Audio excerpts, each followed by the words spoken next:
Ayun, another day, another car problem mga kaderte. So ngayon meron tayo ditong puto na galing silang Maynila. Tapos ngayon natirikan, nandito lang sa bahay, kapitbahay namin, natirikan. So check natin kung ano yung problema niyan.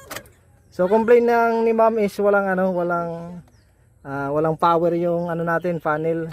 So kinumpirm po is wala nga po talaga. Pero nagre-redondo siya at nag-i-start. Hindi nag-i-start. So ngayon mag-check tayo ng fuse dito. Ayan. So yan, nakita ko na nasunog. So check natin yung wiring, tapos yung state of charge ng battery, and then yung other component niya. So nandito pala si ma'am. Ano po yung masabi niyo ma'am sa natin? Nako, thanks ako dito sa aking nakuhang mekaniko. Magaling talaga, sobrang magaling. Hindi naman po ma'am. Naayos agad niya. So, follow nyo. Anong pangalan na? Ruel.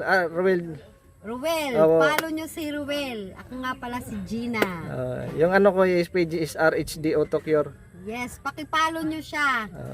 Para kung kailangan yung nasisira yung mga mga sasakyan. Ayan na si Ruel. Okay, maraming salamat po ma'am. So ngayon, Okay, i-fix natin yung natin, problema. Welcome.